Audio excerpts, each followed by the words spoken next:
Hi everybody, my name is Sophia. I'm a Euphonium major at Brandon University, and I'm here to talk to you guys about practicing and playing euphonium and give you some tips and tricks. So we're going to start with some long tones. We're going to work chromatically, so we're going to start on our low B flat, and for the first, let's say, 3 notes that we play, so B flat, B, and C, we're going to do this sort of pattern, and then starting on D flat and then continuing D flat, D, and E flat, we are going to do this kind of pattern. So starting loud, getting soft, and then getting louder. And then for the next 3, E, F, and G flat, we are going to do forte piano crescendo. Okay, so starting with soft and then getting loud and getting softer, it's important to make sure that we don't start off too soft. We want to really focus on getting a nice smooth crescendo and on keeping our tone consistent throughout the entire exercise. So starting on B flat.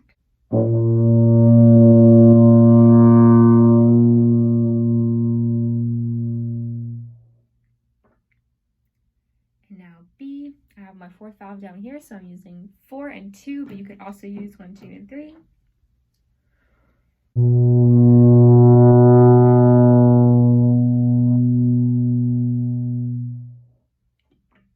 And now to C, again, I'm using 4. You can use 1 and 3 if you want.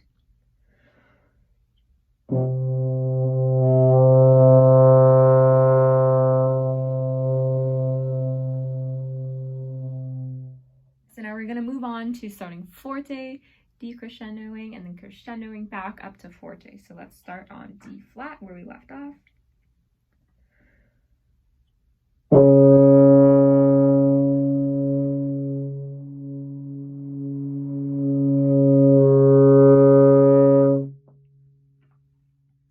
And go on to D. You can do 1 and 2, but if you feel like that's out of tune sometimes, you might try doing it with just the 3rd valve. And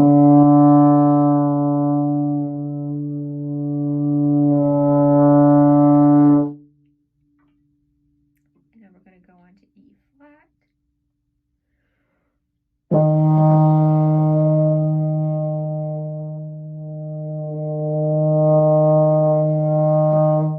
We're going to forte piano crescendo starting on E natural.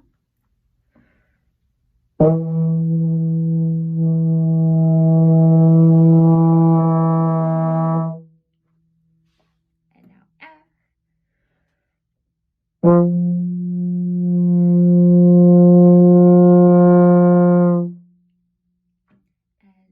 G flat, F sharp.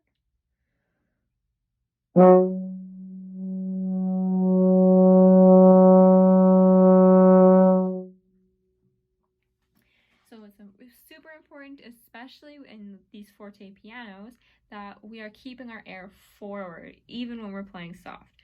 So we don't ever want to pull back on our air, even though it's quiet. You may lose the note if that happens, and that's okay. Just start over, try it again. We're going to do one more. We're just going to forte piano, and we're just going to hold that piano. So this time we're not going to get louder. So let's do that for G, A flat, A, and we might as well do it for the high B flat.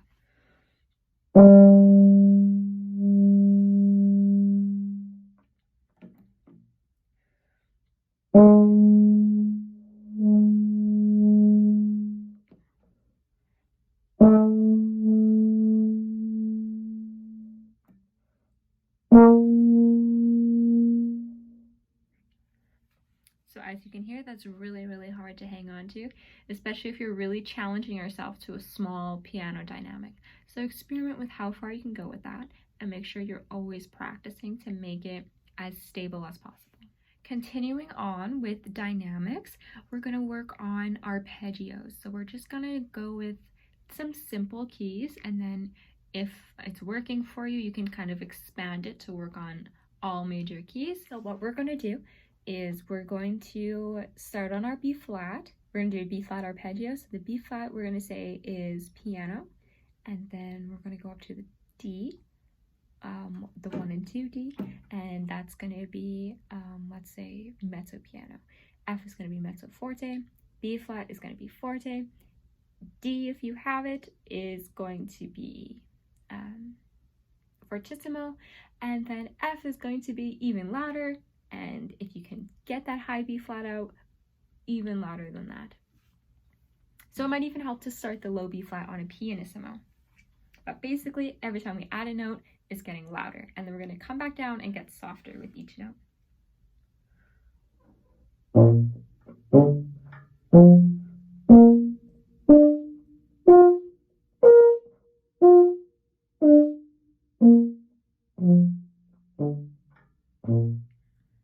So we're playing short notes so that we can really hear a difference in each attack. And it's really important here to stagger your crescendo and your decrescendo. This is really going to show you if your crescendos are coming out even and if you can plan for the long phrase. So that's what we're working on here. I recommend that you record all of your dynamic exercises because it makes you be very, very honest with yourself. So that's a really good idea and something to work on. So playing arpeggios is another good way that you can work on your range because it proves that you really know where the note is. You have to hear the note and you have to be using the right air to get it. So that's a good way to work on it. Those range arpeggios should encourage your range. If you're pushing for higher and higher notes, work on, let's say if you want to get your A, you're going to work on the A arpeggio. If you're going to work on B flat, the B flat arpeggio, and so on. So you're reaching that top note is your goal. And using the crescendo will help you build momentum to that. Another good way to work on range is through buzzing.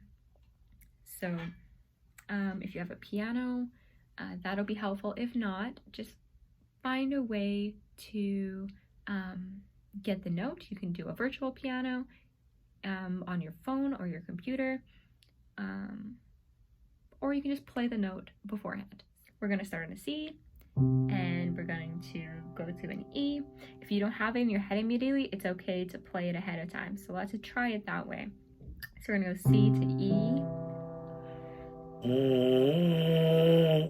I'm going to add a G.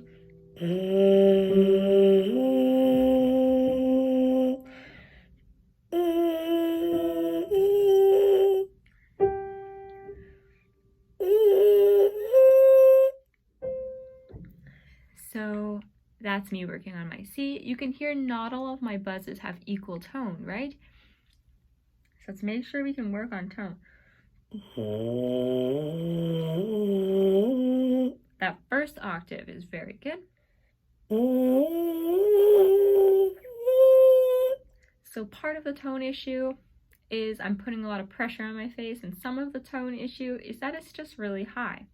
So give yourself a break if it is really high and the tone isn't good, but make sure that you're still working on it. So don't be too hard on yourself, but always work on it. So that's a good way to work on range. Buzzing it first and then seeing if you can play it. Make sure your air is moving constantly. Make sure your airstream is matching your notes. So if you're moving up, you should be aiming more and more upwards, and same thing going down.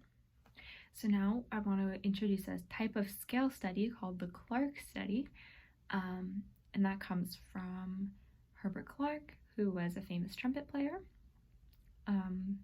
But we can do it too. I'm going to attach some sheet music for these so you can do them in all the keys, but let's just do them in, let's start on F.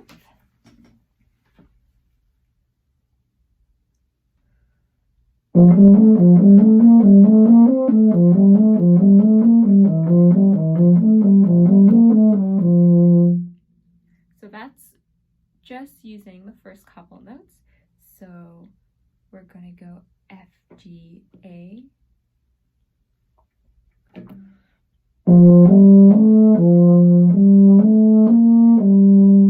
So that's kind of, it's moving upwards. So F, G, A, F, G, A, B, G.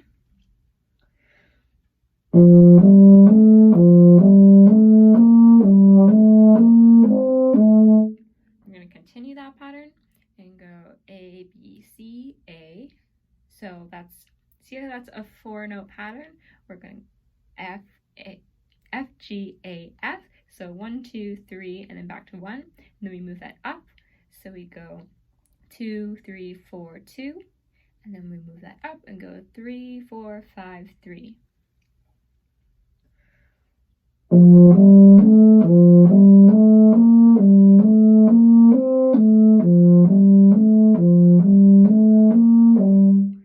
we go back to F and do that 4-note pattern, and then G again, and then we go, and then instead of going to A, we go down to E.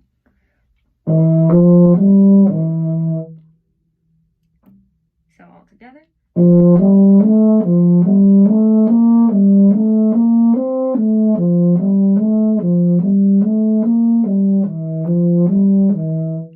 We go back to F. So let me go 1, 3, 2, 1.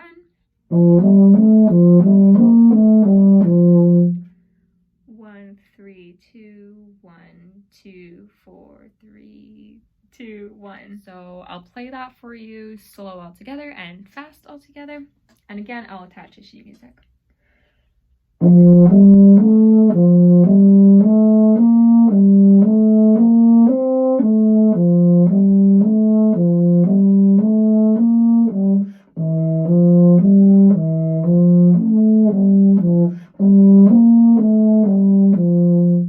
Faster.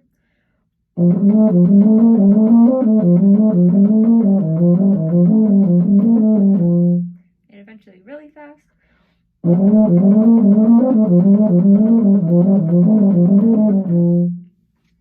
So that's a good thing to do in all 12 keys. So now we're going to do a chromatic exercise. We're going to go just B flat to B flat, and we're going to work on articulation. We're going to do slur 2, tongue 2. So ta, ta, ta, ta, ta, ta. It'll sound like this.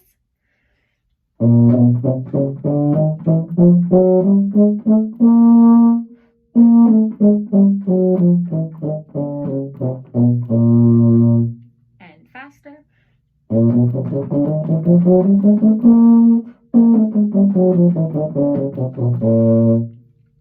And you can even do faster than that if you want. Now we're going to switch the pattern. We're going to tongue 2 and slur 2. Or ta ta ta. It'll sound like this. And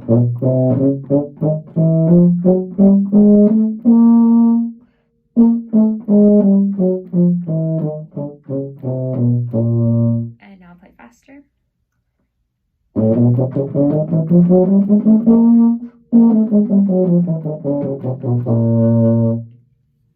Perfect. And one more variation on that, we're going to go ta ta ta. So tongue, slur, tongue in a group of 4. It'll sound like this.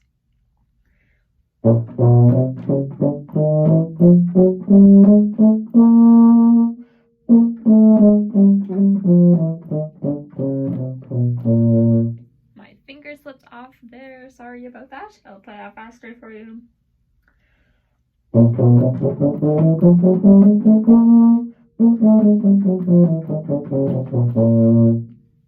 So now we're going to slur a chromatic scale. We're going to go from the low F, and we're going to do 2 octaves.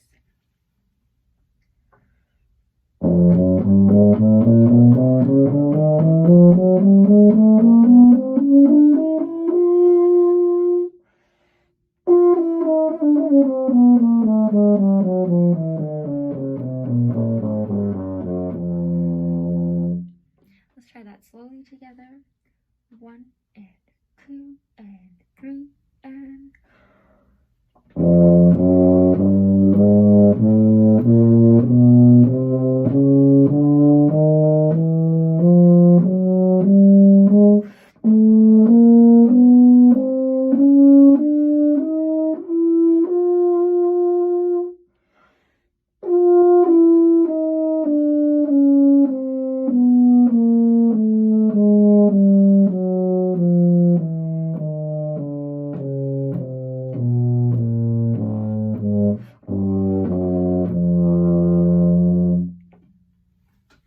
That's a long one, but that'll be good. It's good to work slowly so you can hear very, very clearly and eventually work that up. You can also play that chromatic exercise in different keys to work up your range. So now we're going to play an A flat major scale. We're going to work on the dotted 16th note rhythm. So the whole scale is just going to be da, da, da, da, da. Make sure you're subdividing. Da, da, da, da, da, da, da, da, da, da, da, da, da, da. So you have 3 16th notes for your long note and 1 16th note for the short note. And we're going to change notes every time. So bum, bum, bum, bum, bum. So that makes sure that our 16th note is clear because it's its own note, so we have to hear it. We're going to go 2 octaves. Just go as high as you can. This is a good one to build as well. So I'll play an example of not going all the way up. We're going to go to F this first time. 1 E and a 2 E and a 3 E and a...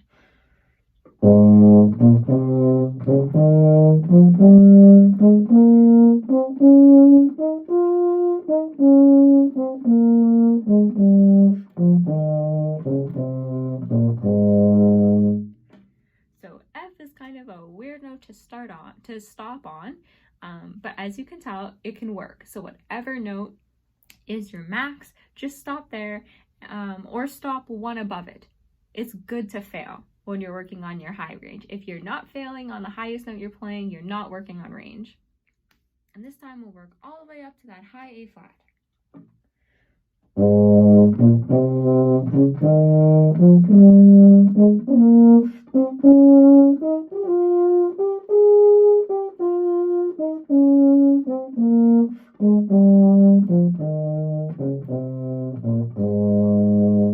You can go as high or as low as you want, and do it in other scales as well. And you can even change up the rhythm.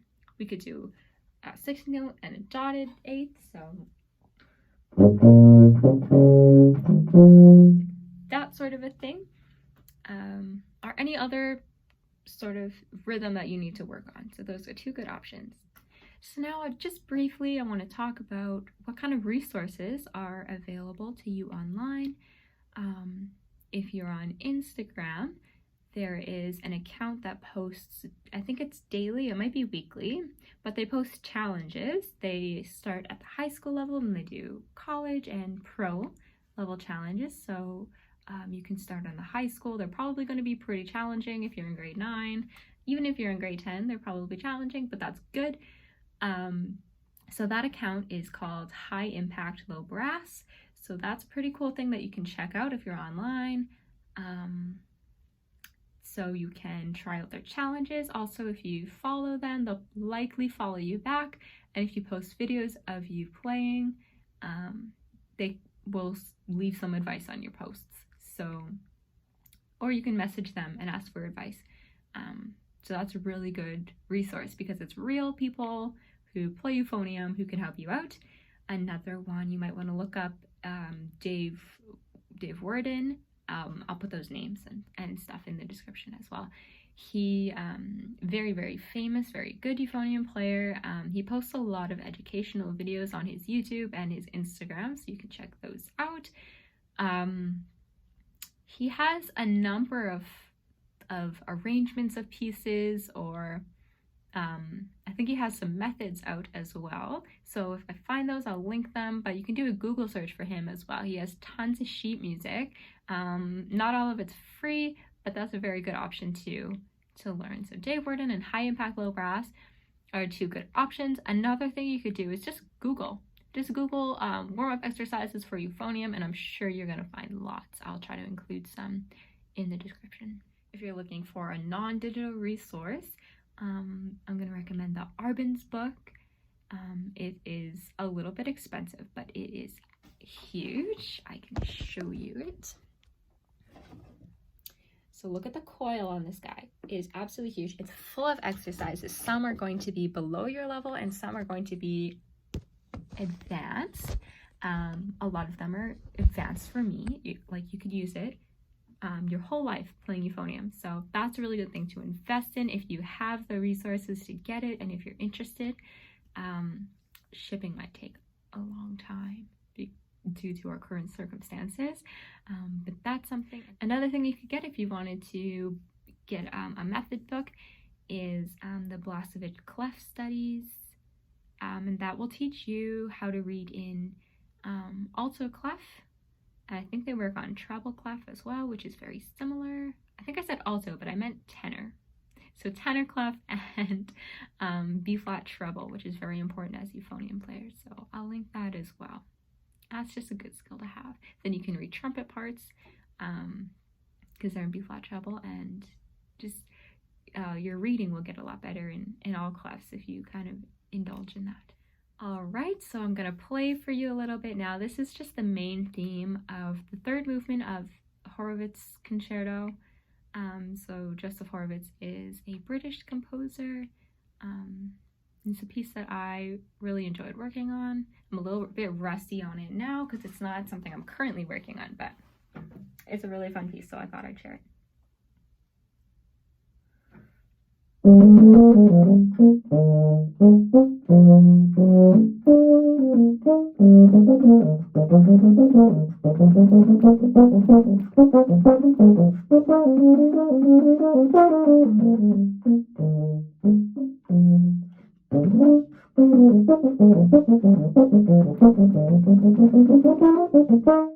Thanks for listening and being here with me today. I hope you learned something, and happy practicing.